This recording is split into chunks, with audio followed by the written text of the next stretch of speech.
నమస్తే, welcome to non stop news. నేను మహేశ్వరి. నేను ఈశ్వర్. సీఎం చంద్రబాబుకు వైఎస్ జగన్మోహన్ రెడ్డి 9 పేజీల లేఖ రాశారు. కృష్ణా జలాల పరిరక్షణలో ప్రభుత్వ వైఫల్యంపై ప్రశ్నించారు వైఎస్ జగన్.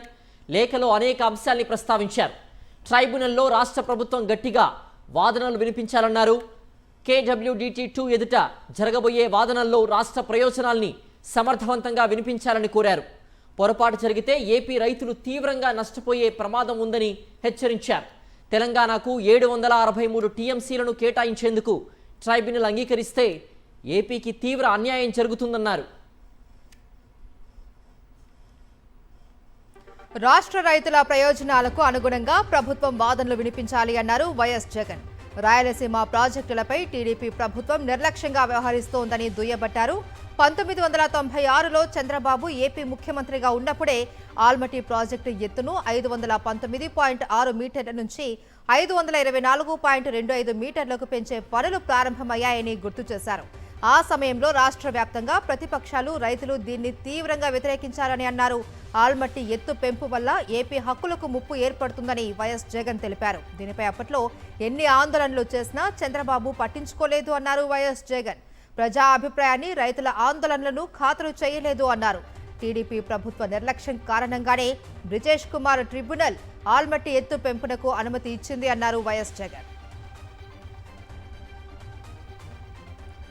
2014లో ఏర్పడిన టీడీపీ ప్రభుత్వం కృష్ణానదిపై ఏపీ హక్కుల్ని తెలంగాణకు పూర్తిగా వదిలేసిందన్నారు వైఎస్ జగన్. ఇప్పుడు మళ్లీ చంద్రబాబు సీఎంగా ఉన్న తరుణంలోనే రాష్ట్ర ప్రయోజనాల్ని కాపాడాల్సిన పరిస్థితి ఏర్పడిందన్నారు. ఈ క్లిష్ట పరిస్థితిలో టీడీపీ కూటమి ప్రభుత్వం రాష్ట్ర హక్కుల్ని సమర్థంగా కాపాడాలన్నారు. బచావత్ ట్రైబ్యునల్ కేటాయించిన 512 టీఎంసీల నికర నీటిలో 1 టీఎంసీ తగ్గినా రాష్ట్రానికి తీవ్ర అన్యాయం జరుగుతుందని వైఎస్ జగన్ స్పష్టం చేశారు.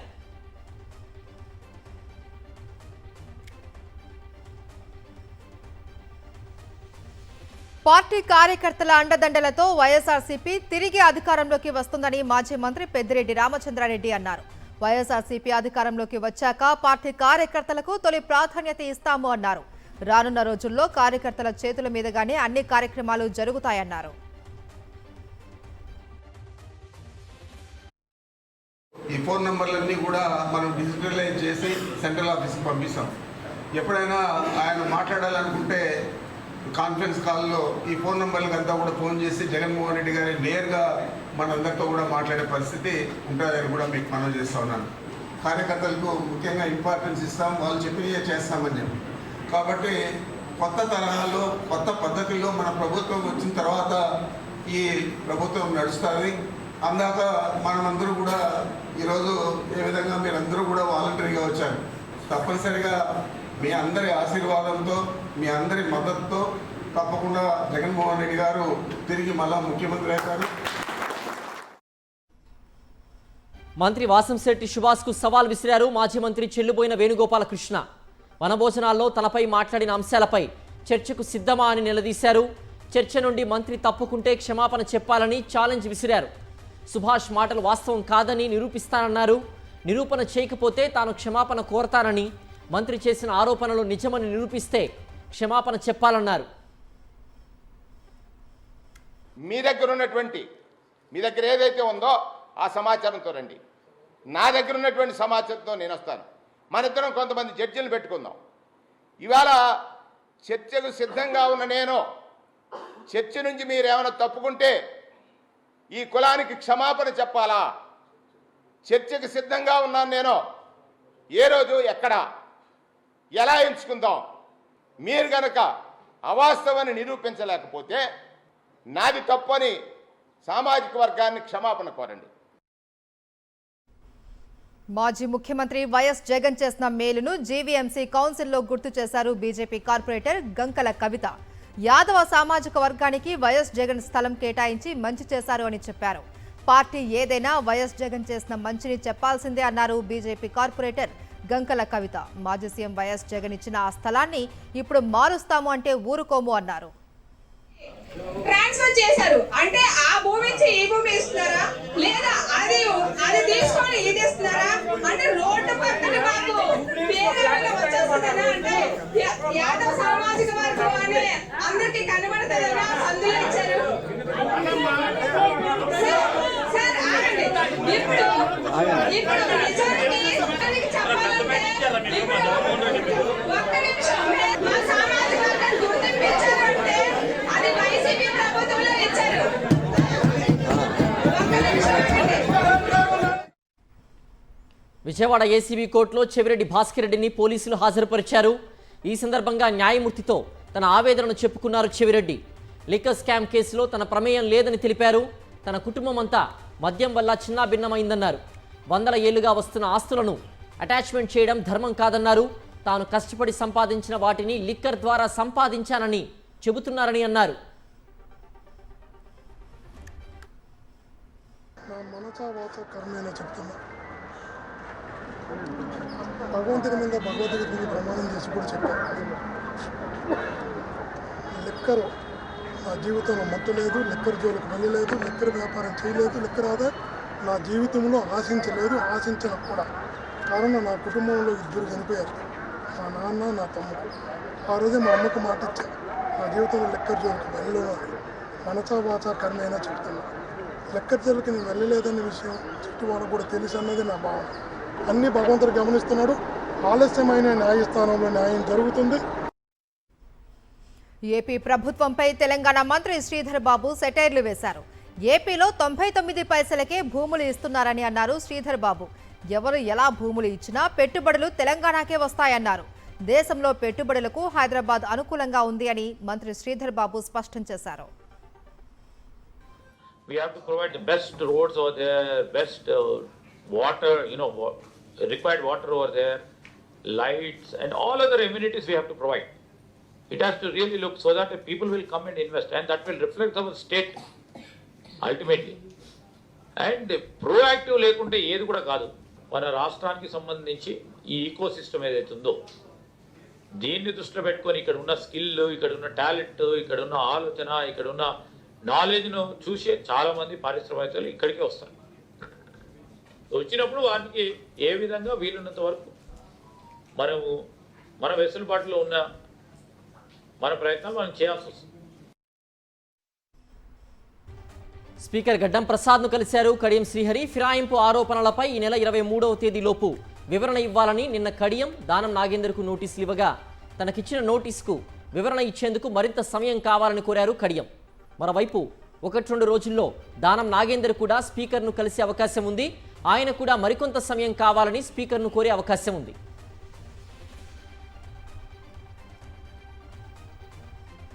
ఫార్ములా ఈ కార్ రేస్ కేసులో తనపై విచారణకు గవర్నర్ అనుమతి ఇవ్వడంపై తొలిసారిగా స్పందించారు మాజీ మంత్రి కేటీఆర్.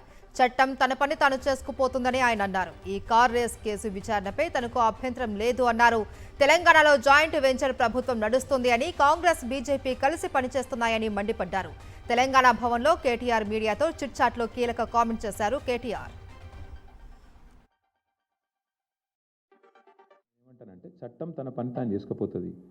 నేను ఇదివరకే చెప్పాను ఏ తప్పు చేయలేదని. ఏ తప్పు చేయలేదు. నేను లై డిటెక్టర్ టెస్ట్కే రెడీ అని ఏం చెప్తా, అంతకంటే ఊరికి ఎన్నిసార్లు చెప్పిస్తారు నాతో అన్నమాట. మళ్ళీ చెప్తున్నా, ఎవరు అనుమతి ఇచ్చినా ఎవరేం చేసినా చట్టం తన పని తాను చేసుకుపోతుంది, మా పని మేము చేసుకుపోతాం. ఏముంది అని ఆడ ఈడ కలిసిపోయి ఉన్నారు. మంచిగా జాయింట్ వెంచర్ గవర్నమెంట్ నడుస్తుంది. అరే పొంగులేటి శ్రీనివాసరెడ్డి గారి ఇంటి మీద రైడ్ అయితే ఈడీ 2 రోజులు రైడ్ అవుతుందా? ఈ రోజు వరకు మీరు అడిగారు, ఆయన చెప్పాడు, ఈడీ కూడా చెప్పాడు. ఈ దేశం అట్లా నడుస్తుంది. ఏం చేస్తాం? మంచి జాయింట్ వెంచర్, బ్రహ్మాండమైన అక్రమ సంబంధం. బహుశా భారతదేశంలో ఎక్కడ ఉండేది ఇంత దరిద్రమైన రిలేషన్షిప్. అట్లాంటిది నడుస్తుంది రాష్ట్రంలో. సొంత జిల్లా మామిడి రైతుల్ని చంద్రబాబు మోసం చేస్తున్నారని మండిపడ్డారు మాజీ మంత్రి ఆర్కే రోజా. చిత్తూరు, తిరుపతి జిల్లాలోని రైతులు మామిడికి గిట్టుబాటు ధర లేక నష్టపోయారని ట్వీట్ చేశారు. రైతులకు అండగా ఉండడం కోసం వైఎస్ జగన్ బంగారుపాలెంలో పర్యటించారని గుర్తు చేశారు. దీంతో రైతుల్ని తప్పుదో పట్టించడానికి అధికార యంత్రాంగాన్ని ఉపయోగించారని ఫైర్ అయ్యారు. తోతాపురి కిలోకు ప్రభుత్వం 4 రూపాయలు, ఫ్యాక్టరీలు 8 రూపాయలు ఇస్తామని చెప్పారని, నెలలు గడిచినా హామీ నెరవేరలేదన్నారు. రైతు సంఘాల ఆందోళనకు నా వంతు బాధ్యతగా నేను కూడా రైతులకు అండగా నిలబడతానన్నారు. రైతుల పోరాటానికి సంపూర్ణ మద్దతు ఇస్తామన్నారు.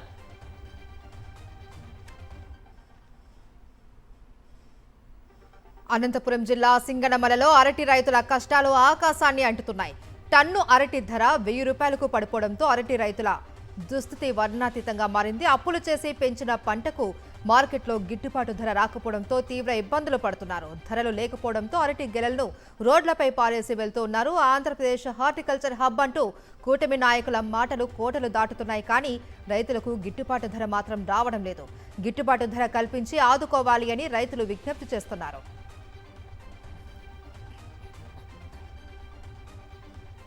చంద్రబాబు రైతాంగాన్ని నట్టేట ముంచారని మండిపడ్డారు మాజీ మంత్రి కాకాని.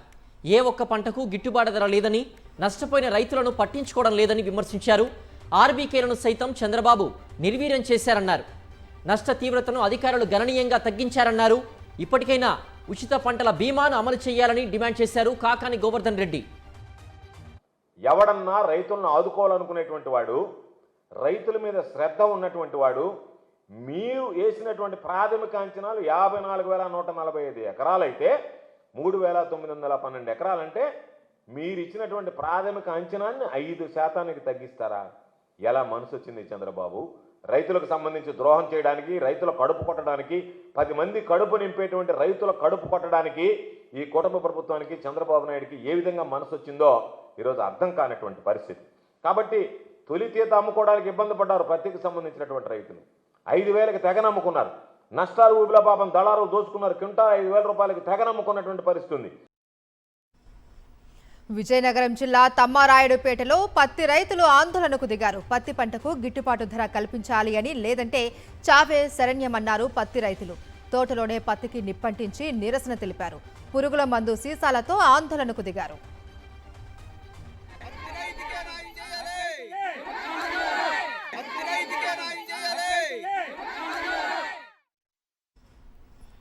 ఎన్టీఆర్ జిల్లా వత్సవాయి మండలంలో వైఎస్ఆర్సీపీ నేతలు పర్యటించారు. మక్కపేటలో రైతులు నిల్వ ఉంచిన పత్తిని పరిశీలించారు. వైఎస్ఆర్సీపీ నియోజకవర్గ సమన్వయకర్త తన్నీరు నాగేశ్వరరావు, రైతు విభాగం జిల్లా అధ్యక్షులు ఏలూరి శివాజీ, రాష్ట్ర కార్యదర్శి ఇంటూరి రాజ్గోపాల్ రైతులతో మాట్లాడారు. పత్తి రైతులను కూటమి ప్రభుత్వం మోసం చేస్తోందని మండిపడ్డారు. ప్రకృతి వైపరీత్యాల వల్ల దెబ్బతిన్న రైతులను ఆదుకున్న గొప్ప నాయకుడు వైఎస్ జగన్ అన్నారు. పత్తి రైతుకు తాను పండించిన పంటను అమ్ముకునే స్వేచ్ఛను ప్రభుత్వం కల్పించాలని డిమాండ్ చేశారు. రైతులను ఆదుకోకపోతే ఉద్యమాన్ని ఉధృతం చేస్తామని హెచ్చరించారు.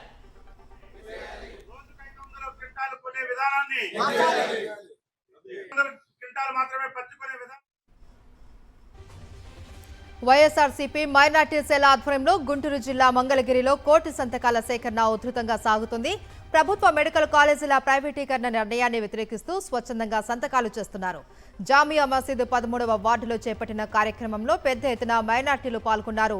కోటి సంతకాల సేకరణకు ముస్లింల నుంచి అనూహ్య స్పందన వస్తుందని పార్టీ ఇన్ఛార్జ్ వేమారెడ్డి అన్నారు. కూటమి సర్కారు తన నిర్ణయాన్ని వెనక్కి తీసుకోవాలి అని డిమాండ్ చేశారు. కార్యకర్తలు, అభిమానులు పెద్ద ఎత్తున స్పందించాలి అని కోరారు.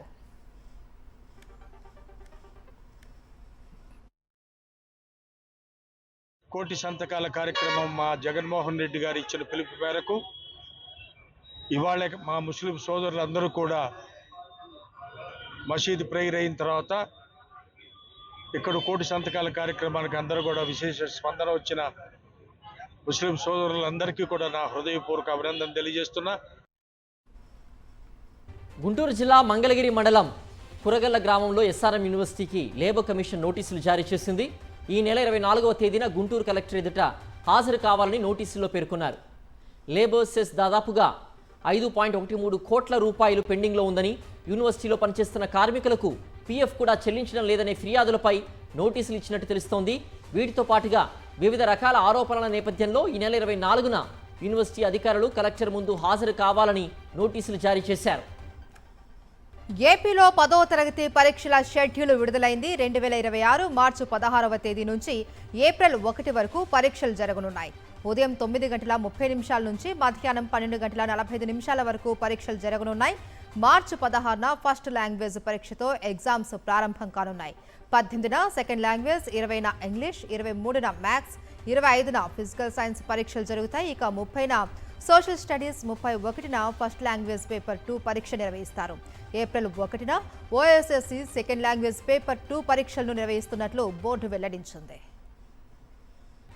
ఏపీలో కూటమి కక్ష సాధింపులు తారాస్థాయికి చేరుకున్నాయి. తాజాగా అక్రమ కేసులో వల్లభనేని వంశీకి అండగా న్యాయ పోరాటం చేసిన మహిళా న్యాయవాదిపై కూటమి సర్కార్ కక్ష సాధింపులకు పాల్పడింది. వెటర్నరీ కాలనీలో ఫ్లాట్ నెంబర్ 405లో నివాసం ఉంటున్న న్యాయవాది అనుగీత తమ సరిహద్దుల్లో మరమ్మతులు చేసుకుంది. అయితే తమ ఇంటి సరిహద్దుల్లోకి అక్రమంగా రామకృష్ణ అనే వ్యక్తి చొరపడ్డాడని బాధితురాలు అనుగీత ఆరోపిస్తోంది. తమ స్థలంలో రాత్రికి రాత్రి గోడ నిర్మించినట్లుగా చెబుతున్నారు. అక్రమ నిర్మాణం చేపట్టిన తుమ్మల రామకృష్ణకు మాచవరం పోలీసులు సపోర్టుగా నిలిచారని న్యాయవాది అనుగీత ఆరోపిస్తున్నారు. ఇదే వివాదంలో అనుగీత ఫ్లాట్లోకి వెళ్లిన పోలీసుల్ని ఇంట్లో పనిచేస్తున్న మహిళ నిలదీసింది. దీంతో పని మనిషి ఆమె భర్తతో అనుచితంగా వ్యవహరించారు పోలీసులు. తమకు న్యాయం చేయాలని పోలీస్ కమిషనర్ కోర్టును ఆశ్రయించింది బాధితురాలు.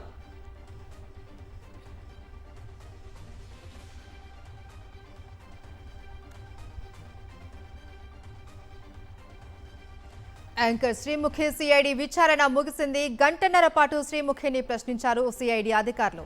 శ్రీముఖి ప్రమోట్ చేసిన బెట్టింగ్ యాప్స్ కు సంబంధించిన వివరాలు సేకరించారు. బెట్టింగ్ యాప్స్ తో ఆర్థిక లావాదేవీలకు సంబంధించి శ్రీముఖి బ్యాంక్ వివరాలు తెలుసుకున్నారు సిఐడి అధికారులు.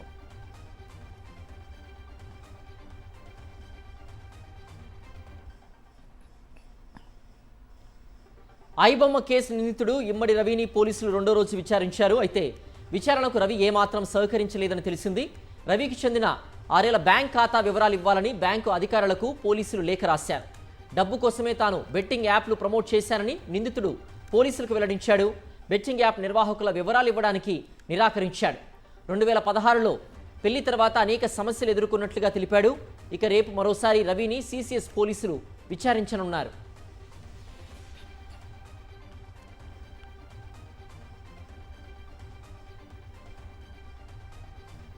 హైదరాబాద్ నాగోల్ పిఎస్ పరిధిలో విషాదం నెలకొంది. తట్టె అన్నారం శివారులో దంపతులు ఆత్మహత్యకు పాల్పడ్డారు. కొత్తపేటకు చెందిన భార్యాభర్తలు మల్లేష్, సంతోషి పురుగుల మందు సేవించి బలవన్మరణానికి పాల్పడ్డారు. వారు అదృశ్యమైనట్లు చైతన్యపురి పోలీస్ స్టేషన్లో ఈ ఉదయం వారి కుమారుడు ఫిర్యాదు చేశాడు. సెల్ సిగ్నల్ ఆధారంగా వారి ఆచూకీ కనుగొన్నారు. స్పాట్లోనే భార్య సంతోషి మృతి చెందగా గాంధీ ఆసుపత్రిలో చికిత్స పొందుతూ మల్లేష్ ప్రాణాలు కోల్పోయాడు. అప్పులే ఆత్మహత్యలకు కారణమని పోలీసులు అనుమానిస్తున్నారు. పులివెందుల మాజీ సీఐ శంకరయ్యపై ప్రభుత్వం వేటు వేసింది. సీఐ శంకరయ్యను సర్వీస్ నుంచి తొలగించారు డీఐజీ కోయ ప్రవీణ్. క్రమశిక్షణ చర్యల్లో భాగంగా తొలగిస్తున్నట్లు ఉత్తర్వులు జారీ చేశారు. ఇటీవల చంద్రబాబుకు శంకరయ్య లీగల్ నోటీసులు పంపించారు. తనపై సీఎం చంద్రబాబు చేసిన ఆరోపణల వల్ల పరువు నష్టం వాటిల్లిందని శంకరయ్య నోటీసుల్లో పేర్కొన్నారు. ఇప్పుడు ప్రభుత్వం ఆయన్ను సర్వీస్ నుంచి తప్పించింది.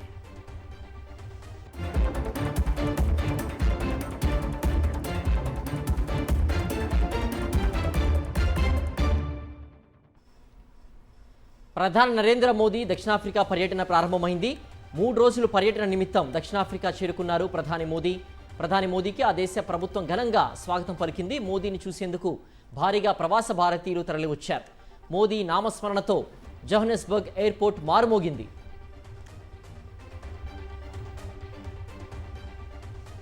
ఈ పర్యటనలో భాగంగా 20వ G20 నాయకుల సదస్సులో మోదీ పాల్గొంటారు. ఈ ఏడాది G20 నాయకుల సదస్సుకు దక్షిణాఫ్రికా నిర్వహిస్తోంది. దక్షిణాఫ్రికా అధ్యక్షుడు సిరిల్ రామాఫోసా ఆహ్వానం మేరకు మోదీ ఆ దేశంలో పర్యటిస్తున్నారు. భారతదేశం G20 అధ్యక్షత వహించిన సమయంలో ఆఫ్రికన్ యూనియన్కు G20లో శాశ్వత సభ్యత్వం లభించింది. ఇప్పుడు ఆఫ్రికాలో ఈ శిఖరాగ్ర సమావేశాన్ని నిర్వహించడం ఆ దేశ చారిత్రాత్మక అడుగు అని ప్రధాని మోదీ పేర్కొన్నారు.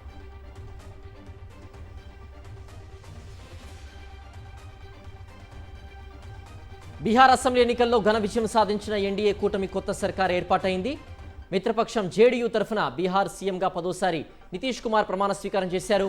నితీష్తో పాటుగా మొత్తం 27 మంది మంత్రులుగా ప్రమాణ స్వీకారం చేశారు. అయితే 2 దశాబ్దాల తర్వాత నితీష్ కుమార్ కీలకమైన హోంమంత్రి పదవిని బీజేపీకి త్యాగం చేయడం చర్చనీయాంశంగా మారింది.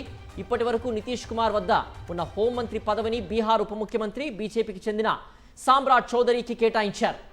Karnataka deputy CM DK Shivakumar మరోసారి కీలక వ్యాఖ్యలు చేశారు.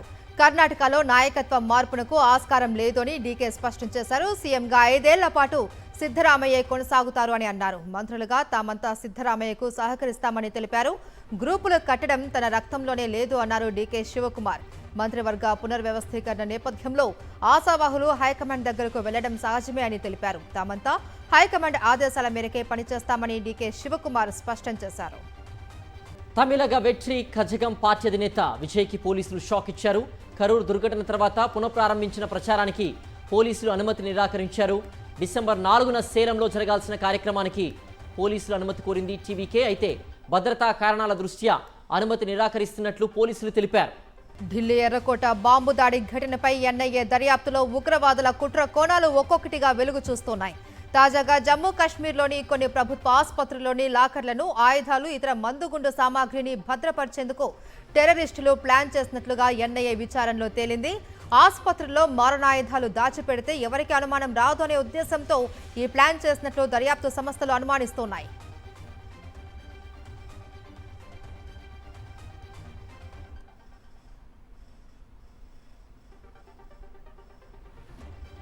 ఢిల్లీలో ఆత్మాహుతి దాడికి పాల్పడిన డాక్టర్ ఉమర్ అల్ ఫలా యూనివర్సిటీకి చెందినవాడు కావడంతో అక్కడ వైద్య వృత్తిని అభ్యసించిన వారు ఇప్పుడు ఎక్కడెక్కడ విధుల్లో ఉన్నారు, వారు ఇంతకుముందు ఏ ఆసుపత్రిలో పనిచేశారు, వారికి ఆసుపత్రిలో ఎలాంటి సౌకర్యాలు కల్పించారు అనే అంశాలపై పోలీసులు ముమ్మరంగా విచారణ సాగిస్తున్నారు. అమెరికా ప్రెసిడెంట్ ట్రంప్ కుమారుడు జూనియర్ ట్రంప్ ఇండియా పర్యటన కొనసాగుతుంది. ఈ పర్యటనలో భాగంగా రిలయన్స్ ఫౌండేషన్ ఆధ్వర్యంలో అనంత్ వంతారాను సతీమణితో కలిసి సందర్శించారు జూనియర్ ట్రంప్. అనంతరం వంతారాలోని గణపతి ఆలయాన్ని సందర్శించారు. గణపతి ఆలయం వద్ద ఏర్పాటు చేసిన దాండియా కార్యక్రమంలో అనంత్ అంబానీ, రాధికా మర్చెంట్లతో కలిసి పాల్గొన్నారు. సతీమణితో కలిసి జూనియర్ ట్రంప్ దాండియా ఆడారు.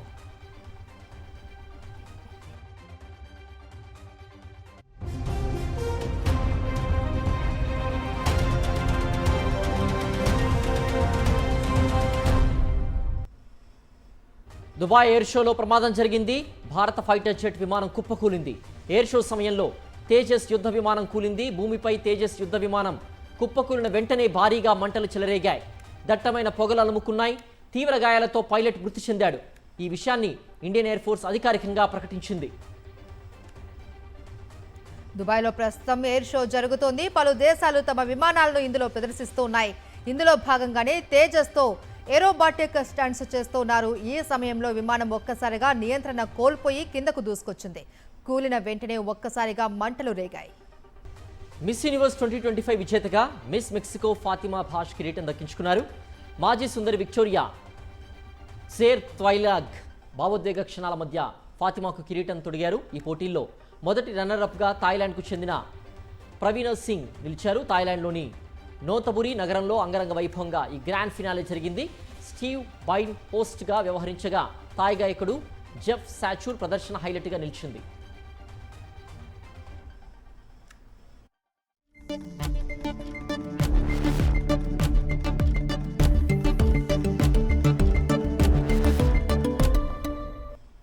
బిజినెస్ అప్డేట్స్ చూద్దాం. దేశీయ స్టాక్ మార్కెట్లు ఇవాళ నష్టాలతో ముగిశాయి. సెన్సెక్స్ 400.76 పాయింట్లు క్షీణించి 85,231.92 వద్ద స్థిరపడింది. ఇక నిఫ్టీ కూడా 124 పాయింట్లు నష్టపోయి 26,068.15 వద్ద ముగిసింది. ఇక ప్రధాన షేర్లలో Maruti Suzuki, Tata Motors, M&M లాభపడగా Tata Steel, HCL tech, Bajaj finance, Bajaj Finserv భారీగా నష్టపోయాయి. బంగారం ధరలు మరోసారి తగ్గుముఖం పట్టాయి. విజయవాడ, హైదరాబాద్, బెంగళూరు, ముంబై నగరాల్లో బంగారం ధరలు ఉదయం 24 క్యారెట్ల 10 గ్రాముల బంగారం ధర 1,24,480గా నమోదు కాగా సాయంత్రం 1,24,130 వద్దకు చేరుకుంది. ఇక 22 క్యారెట్ల 10 గ్రాముల బంగారం ధర సాయంత్రం 1,13,800గా నమోదైంది.